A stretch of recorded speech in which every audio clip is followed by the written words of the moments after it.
Bien, en primer lugar, el orden de los evangelios no es cronológico, sino lógico, ¿no es cierto?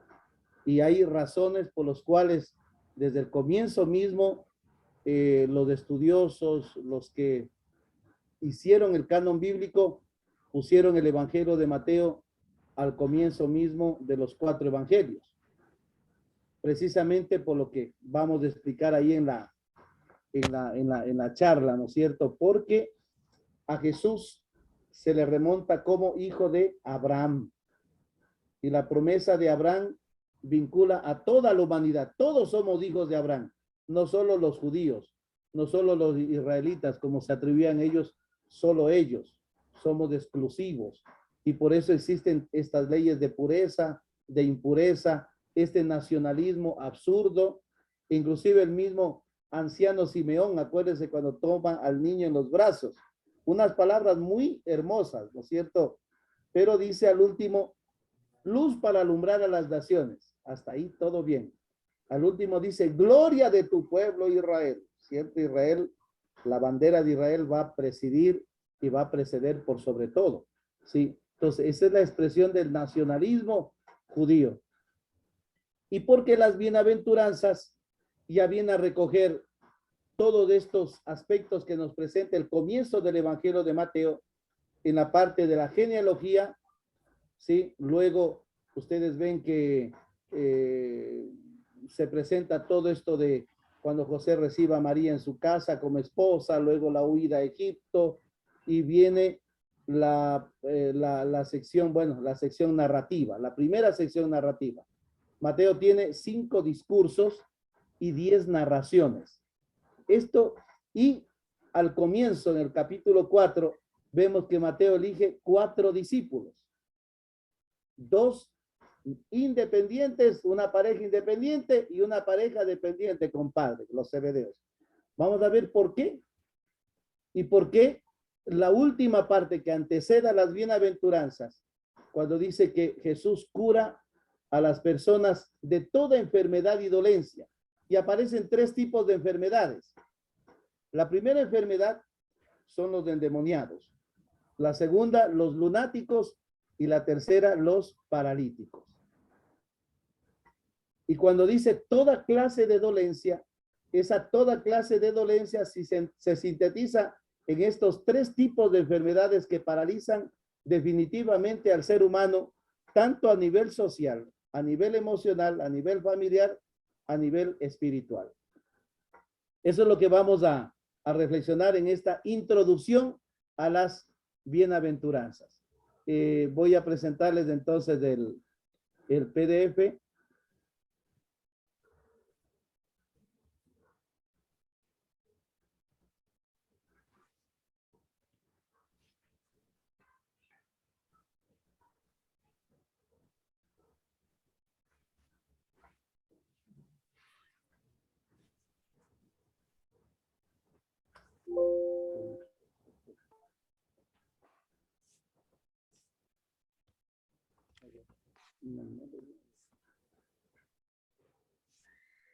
Eso, ahí sí.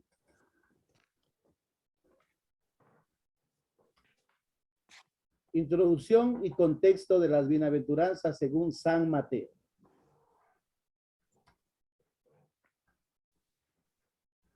He puesto como título Mateo, un evangelio universal.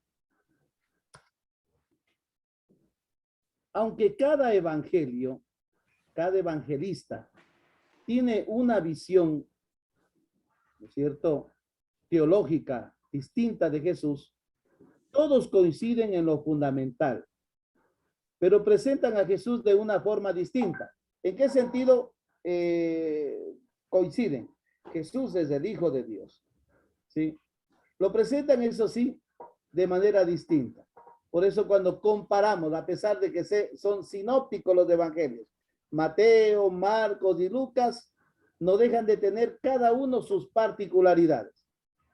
Recién leímos del tema de la transfiguración de Lucas. En Lucas aparecen 2 cosas que no aparecen ni en Mateo ni en Marcos, por ejemplo. Primero, dice, bueno, 3 cosas. Primero dice que Jesús oraba y mientras oraba cambió su aspecto. No existe la palabra transfiguración. Sí, esta palabra metamorfó no está ahí. En tercer lugar, perdón, el tema del diálogo de Elías y Moisés con Jesús. Eso tampoco aparece ni en Mateo ni en Marcos. Son del gasto de Lucas, tienen su propósito, ¿sí? Es que no es lo mismo el mensaje de la transfiguración de Mateo o de Marcos que el de Lucas. Para Mateo, por ejemplo, los paganos entran a formar parte del pueblo de Israel. Según su genealogía, hijo de David e hijo de Abraham. Eso está en el capítulo 1, versículo 1. ¿Por qué? Estos dos términos son fundamentales. Jesús es el hijo de David, es el hijo de Abraham. Mateo se encuentra ante una oposición furibunda de los fariseos. Están furiosos con la comunidad judeo-cristiana, ante una hostilidad enorme de los judíos. La comunidad donde escribe Mateo es judía. Los judíos están diciendo a los judeo-cristianos que son unos traidores y que al admitir a los paganos dentro del judaísmo han traicionado a Moisés. Se han ido contra las leyes de Moisés. En ese tiempo, inclusive Jesús cuando refuta las cuestiones legales, ¿no es cierto? Es muy cuestionado, inclusive es amenazado a muerte, ¿sí? Mateo responde que ya en Abraham estaba dicho que todas las naciones se bendecirán con su nombre. Eso está en el Antiguo Testamento, en la Torah, muy conocida por los judíos. Eso se la saben muy bien, excepto lógicamente los saduceos. Sí, bueno, para los saduceos, perdón, es importante la ley, la Torah. Todos los seres humanos pueden llamarse hijos de Abraham y descendientes suyos. Esa bendición va a hacerse realidad en el Mesías. Y el Mesías va a llevar a cabo una promesa universal. En ti serán benditas. Si ustedes abren su Biblia y leen en el capítulo 12, con paciencia, ¿no es cierto? Sí, donde empieza la parte histórica que se llama dentro del relato bíblico del Génesis, la historia de Abraham. Capítulo 12, dice, Yahvé dijo a Abraham, vete de tu tierra, de tu patria y de la casa de tu padre a la tierra que yo te mostraré. De ti haré una gran nación y te bendeciré. Engrandeceré tu nombre y sé tú una bendición.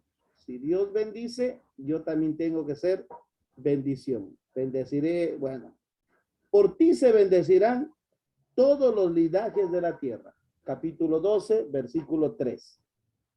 Esto resuena dentro de la tradición rabínica en Israel. A la final, Mateo está diciendo en otras palabras, no somos traidores. Ustedes son los que han ignorado esa promesa universal. Eso responde Mateo a los judíos que en ese momento están acosándole, ¿no es cierto?, a Jesús. Están acosándole a Jesús. Juan Bautista ya habla en Mateo del reinado de Dios y empieza diciendo enmiéndese. Palabras que Jesús también utiliza de esa misma manera, en ese mismo estilo de pregón.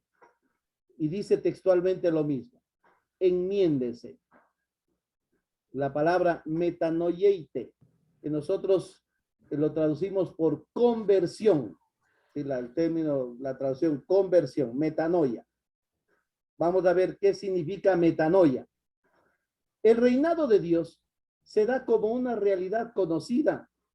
Era la gran expectativa de Israel. Sin embargo, la época en la que se escriben esos salmos y en que predican los profetas se da en un tiempo de un verdadero desastre político. Acuérdense ustedes cuando Isaías habla, según el pueblo que vivía en tinieblas vio una gran luz, ¿sí? Cuando ya se da esta esperanza de regresar del exilio. ante una situación demasiado difícil que está viviendo el pueblo, la deportación y después la extrema pobreza de los que regresan, ¿sí?, a su tierra. Y en que predican también los profetas. Se da en un tiempo de un verdadero desastre político, inestabilidad de Israel, caída de la monarquía. Ustedes saben lo que pasó después de Salomón, ¿no es cierto? El reino se dividió en dos. Con David no, pero sí con Salomón, que Salomón fue ¿cómo es? El gallo bello, decimos, ¿no es cierto?, de todo mundo, y por complacer a todo mundo, sobre todo a sus mujeres, quiso darles gusto, ¿no? Inclusive de ser infiel a Dios, dando culto a dioses falsos. Sin embargo, perdón, también la caída de la monarquía, sumisión a los imperios extranjeros. Primero ustedes saben la caída de Samaria, después viene el exilio babilónico, después los medos y persas cuando permiten el regreso con Ciro de los grupos judíos, que muchos no regresaron a Jerusalén, algunos se fueron más bien para otro lado, porque ya no veían esperanza, sentido de regresar. Imagínense, después de casi 50 años regreso a mi tierra. Los que fueron de 50 al exilio murieron allá. Regresaron los nietos, los bisnietos. ¿Y cómo voy a pedir yo de pronto reclamar un derecho de una posesión de una tierra? De pronto están viviendo alguien allá, y esos fueron los conflictos, ¿no?, con los que se toparon cuando regresaron. Aunque dicen tú eres nuestro rey, la realidad es otra. Sin embargo, hay una esperanza que va creciendo. El modo en que Dios será el rey de Israel y los librará de todo dominio extranjero. Aquí viene la era mesiánica, cuando el pueblo anhela un Mesías, ¿sí? Los últimos profetas, Malaquías, por ejemplo, ya dejaron, como que ya se acabó el profetismo en Israel, como que ya Dios no nos tiene mayor cosa que decir, pero no es así. Dios mismo vendrá a librar a su pueblo. ¿Cómo se concebía ese reinado de Dios? El reinado se instauraría por medio del Mesías, hombre extraordinario, lleno de la fuerza de Dios, que cambiará inmediatamente la situación y vendrá un reino de prosperidad, de paz y de dominio sobre todos los extranjeros, al estilo de David. Acuérdense, siempre David es recordado. ¿Por qué? Porque el reinado de David marca la época de oro de Israel, la época de oro, donde se unifica el norte y el sur, inclusive teniendo pueblos vasallos que tributan en favor de Jerusalén, ¿sí? La gente es feliz con el rey David. El Mesías será considerado como un segundo Moisés, que había de aplicar la ley y llevarla a su perfección. Y un segundo David será también el Mesías, un rey guerrero.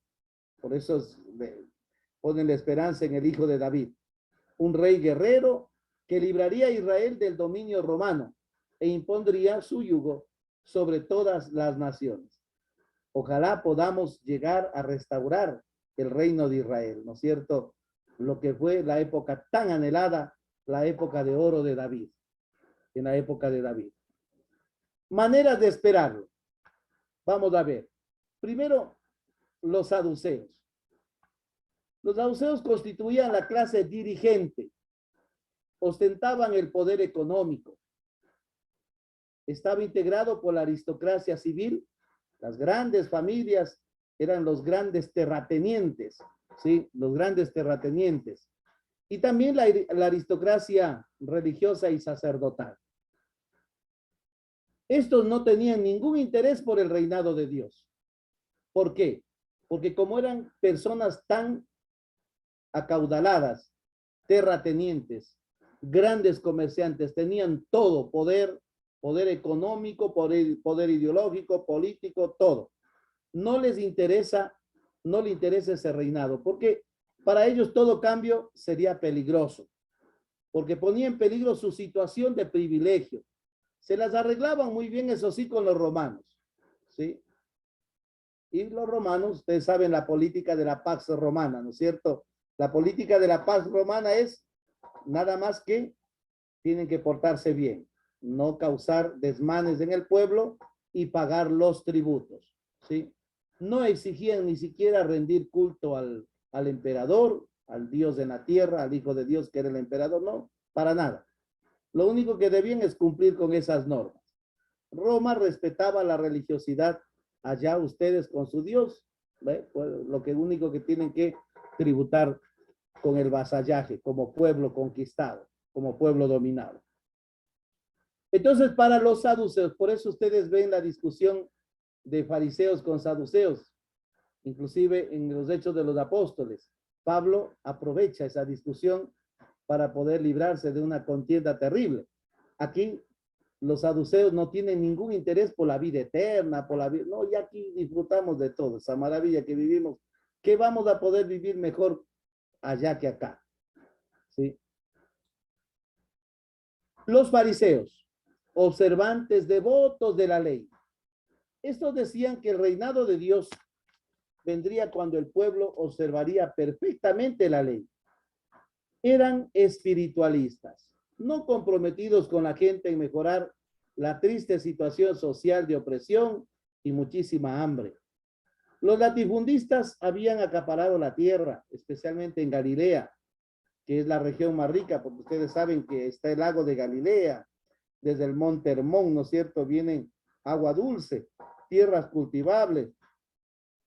Pero la gente en general no tiene ni siquiera para comer.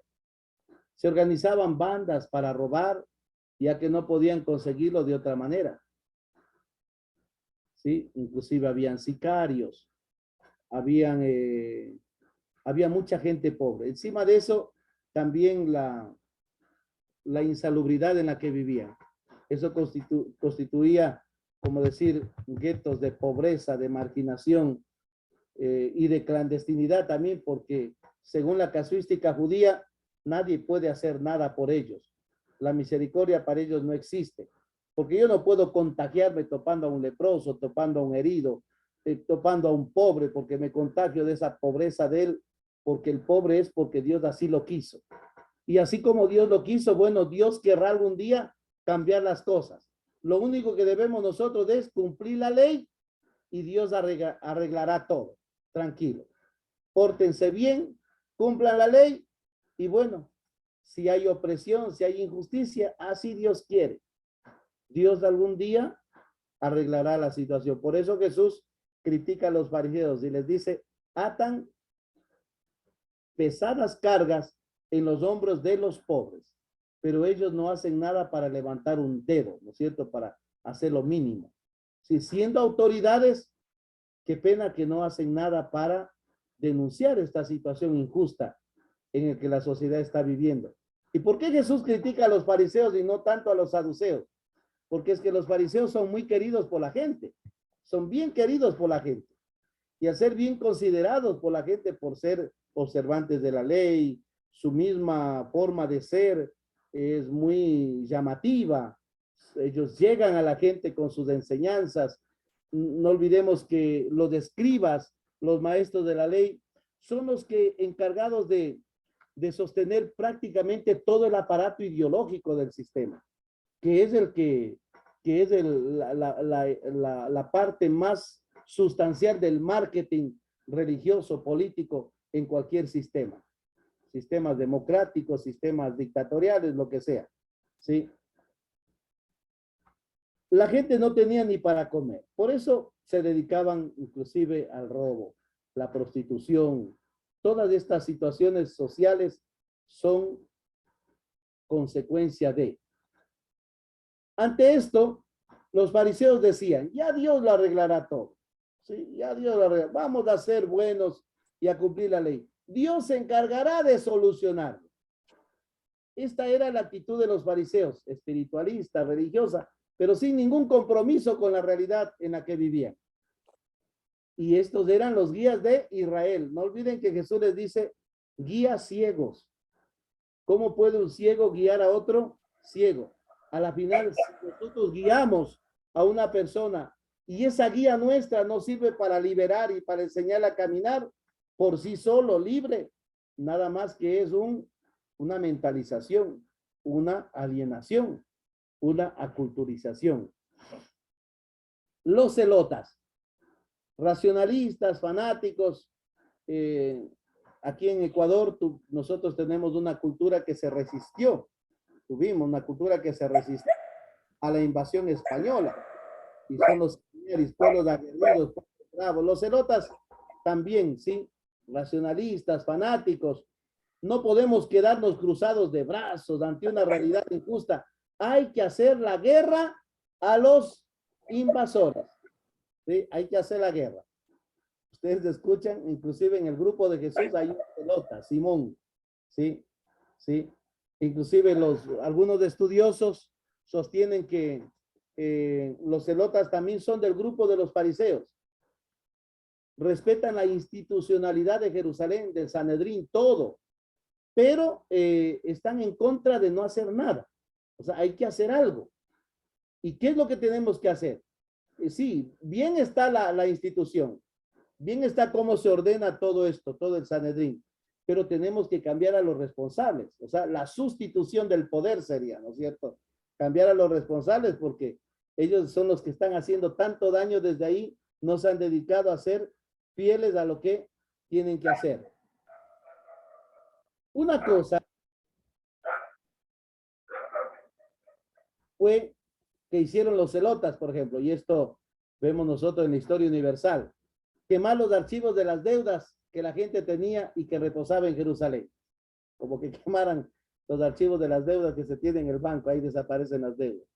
Proponían una revolución política para sustituir a toda aquella jerarquía traidora y colaboracionista con los romanos, que pertenecía a la clase adinerada y a los saduceos. Luego tenemos, bueno, en contra de los saduceos, ustedes saben que los saduceos eran los grandes magnates, ¿sí? Acaudalados en todo sentido. Los decenios. En la Biblia no se nos habla de los decenios, no se nos habla en los evangelios al menos, pero sí tenemos nosotros bastante literatura antigua que nos habla de los decenios, que se retiraban a desierto porque estaban en ruptura total con todas las instituciones se han corrompido, y la mejor manera es romper con esa institucionalidad. No iban al templo, no aceptaban a los sumos sacerdotes ni a la jerarquía. Eran observantes de la ley. Unos eran célibes, otros en cambio eran casados, pero se consideraban únicos, los elegidos, no se manchaban con nadie. También participaban del deseo, perdón, aquí he puesto ceseo, disculpa, de una guerra santa.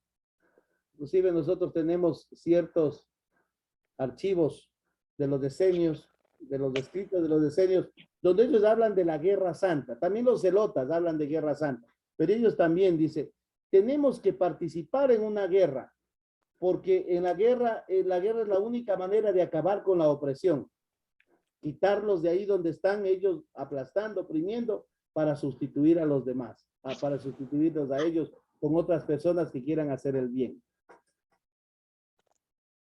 ¿Qué tal está? Pero esa guerra, en esa guerra, ¿quién estará al frente de esa guerra? Siempre el Mesías. Por eso es que el mesianismo, la ideología de un mesianismo triunfalista, de un mesianismo caudillista, es vigente en esa época. Se quería que ese Mesías, ahí vemos nosotros que en las 3 tentaciones que le hace Satanás a Jesús, se nos presenta este tipo de mesianismo, ¿sí? Por el que podría haber ido Jesús también, hubiera caído en eso. Pero Jesús tenía la fuerza de Dios, es decir, no cayó, ¿sí? En la tentación del demonio. Por ejemplo, si tienes hambre, hasta esta piedra se haga pan, la piedra, ¿no es cierto? No se refiere a una roca, ¿sí? Y Jesús nos hace ver que el pan no es para él, ¿sí? El pan tiene que ser para compartir con los demás. ¿Por qué todo mundo hace de las piedras pan? Bueno, los bienes, las riquezas están en manos de poquísimos. Muchos no tienen ni para comer, y sin embargo pocos tienen piedras, ¿sí? Hacen de las piedras pan, acaudalan, acumulan, acaparan todo en detrimento del sufrimiento de los otros. Y lo peor que denuncia Jesús, se hacen los bienhechores de los demás, ayudan a los pobres. ¿Se acuerdan el fariseo? Doy la 10ª parte de mis bienes, chúticas, pero ¿cuánto explotas?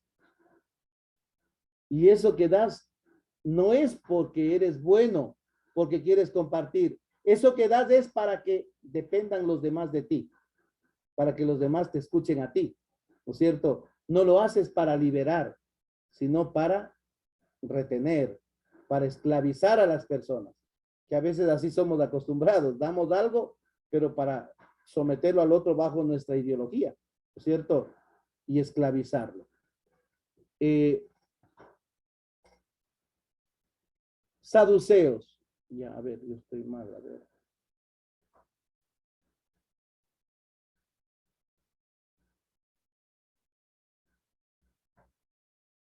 Bueno, todos estos partidos suponían que las instituciones en Israel eran intocables. Eso sí, es lo que coinciden todos. La ley y el templo, las dos grandes instituciones de Israel son la ley y el templo. La monarquía, sustituyendo a los dirigentes para que funcione. Eso sí, hay que sustituirlos. Porque si ellos están haciendo tanto daño, hay que sustituirlos. Ahora Jesús pronuncia la palabra enmiéndese. El reinado de Dios no va a ser cuestión de una guerra. Ahí la decepción, por eso Juan el Bautista inclusive se pone en duda, porque Juan el Bautista decía al comienzo, ya está el hacha puesta en la raíz y todo árbol que no dé fruto será cortado. O sea, ya es inminente lo que dice el texto del Evangelio, ¿no es cierto? ¿Para qué ocupa terreno? Córtala. Es la visión de Juan el Bautista. El reinado de Dios no va a ser cuestión de una guerra, ni de sustitución, sino que necesita una opción por la justicia. Lo que tiene que decir cada persona es, yo acabo con mi vida de injusticia y empiezo una vida de justicia con el prójimo. Verán que hay una diferencia entre enmendar y convertirse. Convertirse, a ver, silencio el micrófono, alguien está activado. ¿Quién quedó a silenciar? Bueno, convertirse es que uno se vuelva hacia Dios. Y por respeto a Dios me porto bien con los demás, con las demás personas, ¿no es cierto? Por respeto a Dios.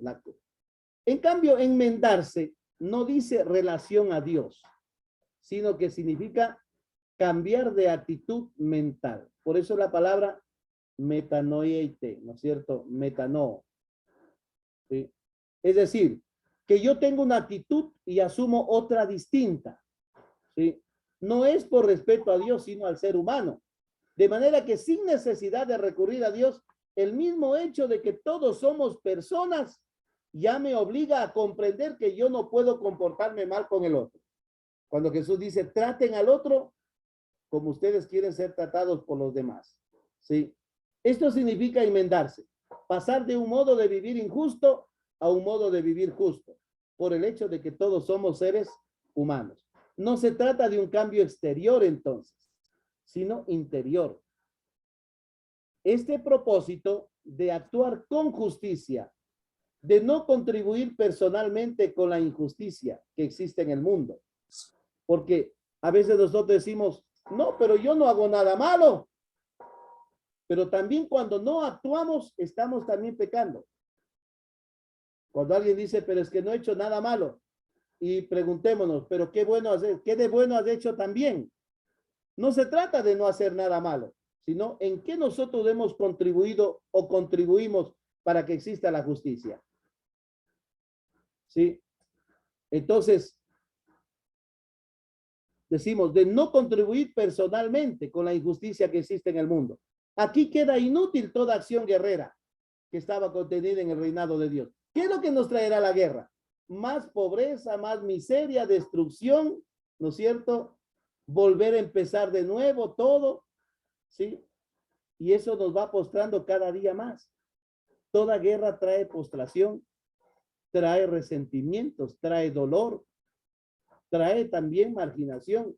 En ese tiempo era terrible. Los imperios cómo aplastaban el uno al otro, ciudades, pueblos, ¿no es cierto? Y Jesús dice, no, esa no es la manera de acabar con el mal. Empezamos acabando con el mal desde dentro. Cuando si nosotros vemos un mundo injusto, ¿no es cierto? Sí, cuando muchos dicen, yo no creo en Dios. ¿Y por qué no creo en Dios? Porque si Dios existiera, no hubiera tanta injusticia en el mundo. A ver, dale. Qué bonita conformidad. sea, si Dios existiera, no hubiera el mal en el mundo, no hubiera injusticia, no hubiera robo, no hubiera, no. No es así. Estamos totalmente equivocados. ¿Por qué? Porque a la final yo soy desde dentro, ¿no es cierto?, el que decido por la justicia o por la injusticia. Jesús dice, mira, los otros son injustos, pero tú procedes de manera justa. Y por eso Jesús forma una comunidad alterna, ¿sí? Que se llama Reino de Dios. No continúa Jesús con la institución de esa época. Rompe Jesús, ¿sí? Rompe Jesús. Vean, sobre todo en el capítulo 9 de Juan. Ahí vemos la ruptura definitiva cuando expulsan al ciego de nacimiento. Sí, es que esa es la realidad del Sanedrín, de la institución judía. Mantener ciegos y ciegos históricos, porque es del papá y también el hijo de tal palo, tal astilla. Y al sistema le conviene sostener ciegos, mantener ciega a la gente, porque mientras más ciegos son, menos piensan. Yo ahora les hablo así de esta manera también. Digo, miren, estamos preparándonos también para tener más ciegos cada día. 5 horas en el celular y cuántas horas leyendo un libro, informándose, estudiando, ¿sí? Eso nos prepara ¿para qué? Para ser ciegos, seguramente. Entonces es una realidad triste que se sigue dando. Entonces, aquí queda inútil toda acción guerrera que estaba contenida en el reinado de Dios que pensaban los judíos, ¿no es cierto? El reinado de Dios significa que Dios es el rey. Este reinado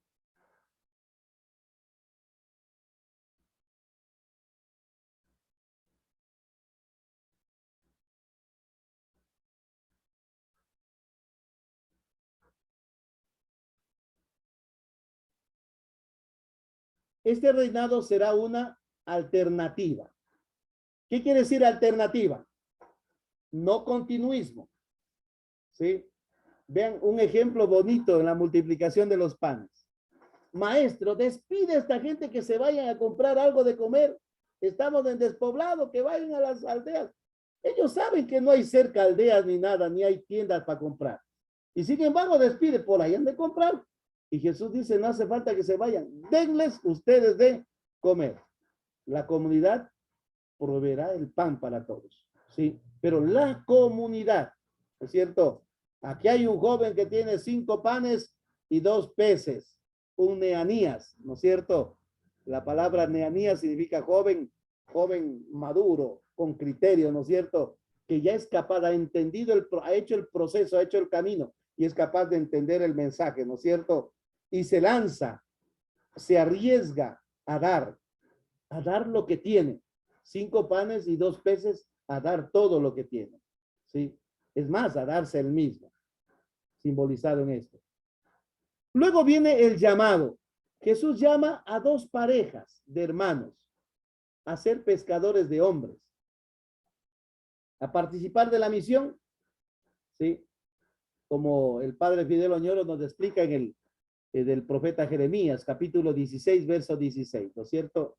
Es una promesa de Dios, ¿no es cierto? Una promesa que Dios hace, los pescadores. Como característica de esta respuesta, lo dejan todo y lo siguen, desprendiéndose del pasado. ¿Qué quiere decir dejar la barca y dejar las redes? Romper con el pasado, desprenderse del pasado. No es solo dejar una barca físicamente o una red, significa dejar atrás el pasado. Llamado de 2 en 2, ahí está la sinodalidad, ¿no es cierto? La sinodalidad, juntos, ¿sí? Pero aquí vemos 2 características, 2 parejas, perdón, en situaciones muy distintas, ¿sí? La primera pareja son 2 hermanos sin vínculo, más que el de la igualdad de hermanos, con nombres griegos, que indica que son gente más abierta. Y eso, ustedes lean un poco de cultura griega y cultura judía. Los judíos son más cerrados, más apáticos inclusive. En cambio, los griegos, ellos, sobre todo, tienen las competencias, las olimpiadas. Eso es todo una carrera de arriba abajo, ¿no es cierto? Y las ciudades griegas son un escándalo para los judíos, a pesar de que ellos cuando salen, los judíos de la diáspora, eso es lo que les sorprende a ellos en las ciudades donde van y se preocupan mucho, por eso añoran su tierra. Santiago y Juan tienen nombres hebreos, no son solo hermanos, tienen como padre al Zebedeo, que es figura de la autoridad, unidos por un vínculo de superioridad que domina a los dos. Son dos grupos, los más abiertos y los más conservadores. Esto constituye el grupo de Israel, el grupo de Jesús. Por eso pone aquí, al comienzo, antes de las bienaventuranzas, estos dos tipos de realidades. No olvidemos que son 4 discípulos, que significa la universalidad de la elección. Jesús en los discípulos elige también a todos. En el envío a los discípulos nos envía también a todos, ¿sí? Nos envía a todos. Lo que pueden tener mayor apertura porque no están sometidos, bueno, los griegos no están sometidos a ninguna autoridad y los que viven bajo el dominio de la misma autoridad. De estos dos grupos, ahí me faltó el 2, se compone Israel. Aquellos libres y aquellos que viven sumisos a una autoridad. No olviden ustedes que Jesús siempre invita a dejar al Padre. ¿Sí? Abraham también dice, deja a tu padre.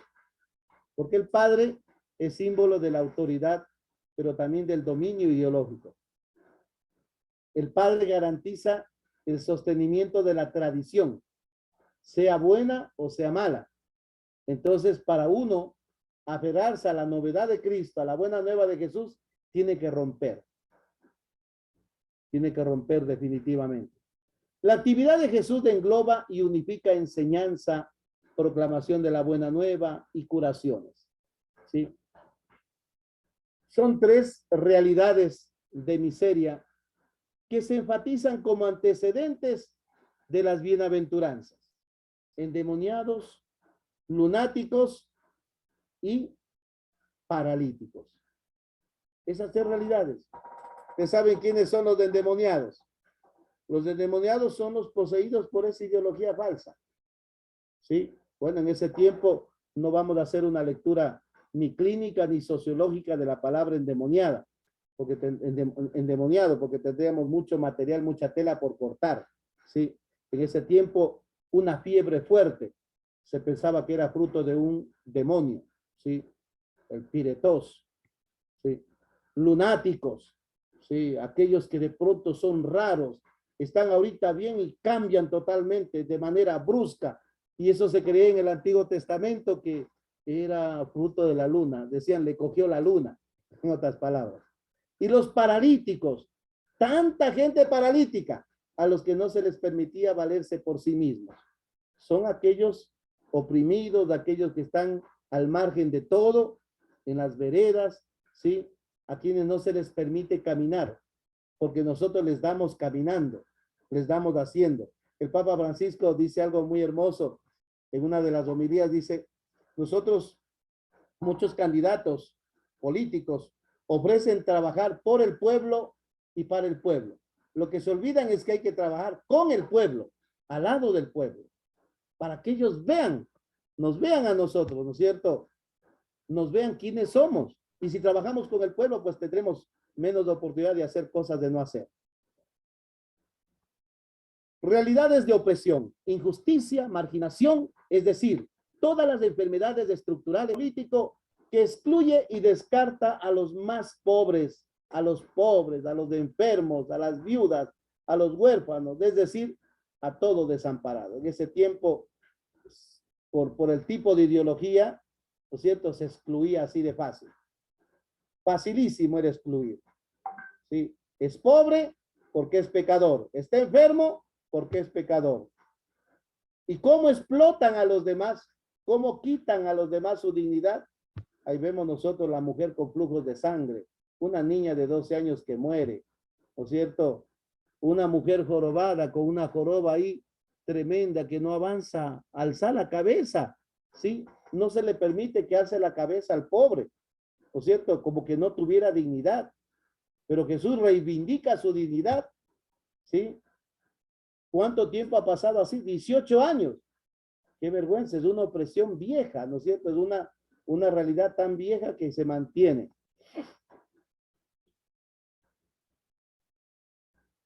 Todo esto llama la atención a mucha gente. Dice el texto, su fama se extiende por todas partes, hasta la gran nación limítrofe, Siria. ¿Sí? Acuérdense, Siria, hasta los límites de Siria, dice. Pues, y nosotros vemos que eso sí es cierto, claro que es cierto. Antes que Pablo llegue, Pablo no es que evangelizó Siria, ya Siria era una comunidad cristiana, Damasco también, cuando Pablo iba a perseguir a Damasco, y habían comunidades cristianas, evangelizadas por los apóstoles.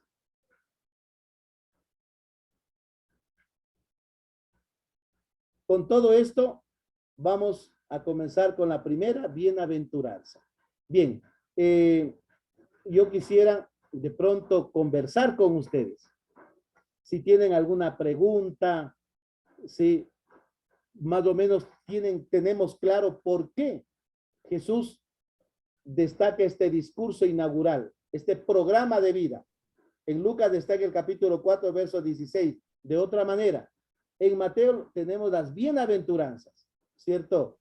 Sí, donde Jesús nos está diciendo el cambio de las estructuras, el cambio de todo lo que vemos alrededor de nuestra realidad depende de nuestro cambio interior. Tenemos que cambiar nosotros. Sí, deseamos un mundo mejor, pero si no nos comprometemos, ¿cómo podemos mejorar el mundo? ¿No es cierto?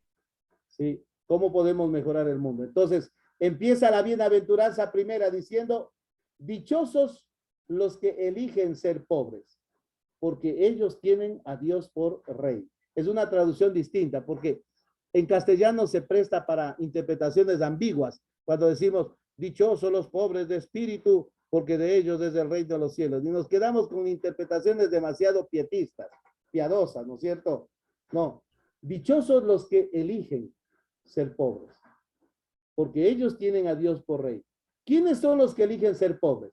Los que no quieren acumular, los que quieren vivir para los demás siempre, ¿no es cierto? Aunque tengan, como dice San Pablo, vivan, los que tienen, vivan como si no tuvieran, ¿cierto? Los que lloran, como si no lloraran.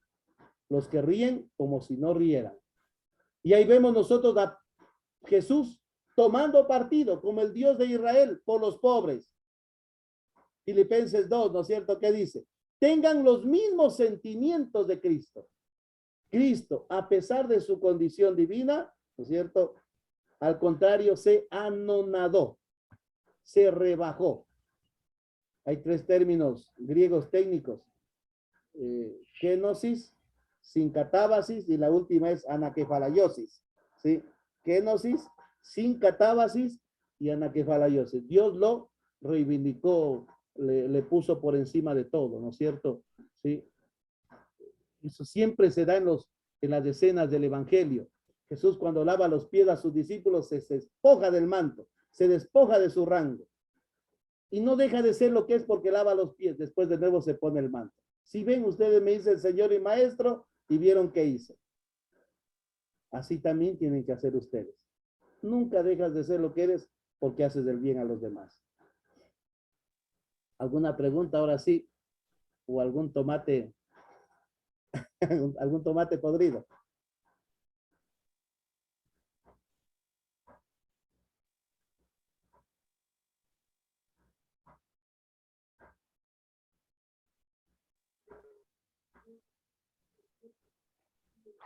Está la mano levantada de José María. José María. Perdón, sí, sí.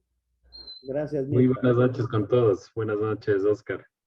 Sí, justamente quería compartir, y creo que tú lo diste en el clavo, en el sentido de la primera bienaventuranza, que a lo mejor muchas veces no tenemos una adecuada interpretación en aquella de que felices los pobres, porque de ellos es el reino de los cielos. A lo mejor a veces nosotros podemos conformarnos y pensar que Dios quiere la miseria o Dios quiere de pronto que todos seamos pobres en el sentido de carecer, pero yo creo que Dios no quiere que nosotros no tengamos una vida digna. Al contrario, creo que esto puede tener una mala interpretación. Y al contrario, yo creo que el tener el espíritu de pobre es el renunciar a la acumulación, es el renunciar y más bien tener un espíritu más de solidaridad. Eso nada más quería de pronto, si es que lo puedes hacer una aclaración. Gracias, Oscar. Sí, José María, gracias por eso, porque sí, lo que pasa es que por eso le hago una traducción. Esta traducción la hace el padre Javier Picasa. Sí, él dice, se debe traducir así, y también lo hace Mateus. Sí, yo he leído de Juan Mateus, de un sacerdote jesuita, biblista. Él dice, la traducción literal sería, felices los que eligen ser pobres. ¿Por qué? Porque una persona que no depende de lo que tiene, ¿no es cierto? No depende de sus posesiones, ¿sí? Y Jesús mismo dice, la felicidad del hombre no depende de sus posesiones, para nada, sino de buscar el reino y su justicia. Lo demás viene por añadidura. El pan siempre va a haber para todos, ¿sí? Ahí está la tentación del diablo, pues, ¿no es cierto? Haz que estas piedras se hagan pan. El ser humano es experto en hacer cosas, alimentos, de fabricar tantas maravillas, pero ¿en manos de quién está eso? Todo eso. A veces el Papa Francisco por eso repudió una vez esta situación ante la ONU, también dice, ¿cómo es posible? Tenemos más fábricas de alimentos que nunca ahora y se multiplica más el hambre, o sea, hay más hambre, más fábricas de alimentos y más hambre en el mundo. Paradójica la cosa, ¿no es cierto? Prefieren que se pudran las cosas y no son capaces de compartir. Elegir ser pobre es elegir no acumular. No acumular, ¿por qué? Porque tenemos que compartir, tenemos que dar, ¿cierto? Negociar con esos talentos que Dios nos ha dado para servir a los demás. Eso es poner en juego por el bien de los que necesitan. Bueno, esto de la primera bienaventuranza solo es un abrebocas porque eso no me toca a mí. La próxima semana sí vamos a tener la exposición del padre Guillermo. Vamos a pedir por su salud para que Dios le dé salud, sí. Y yo sé que se va a recuperar, se va a poner muy bien y va a compartir con nosotros. Y así cada semana tendremos la exposición de biblistas de aquí del Ecuador. Tenemos buenos biblistas en Puerto Viejo, Guayaquil, Quito, ¿sí? Que nos van a ayudar. También en nuestra diócesis La Tacunga, también hay sacerdotes que van a ayudarnos, que hay que invitarlos para que nos ayuden. Hoy he hablado con algunos biblistas, he tenido la oportunidad, gracias a Dios, para poder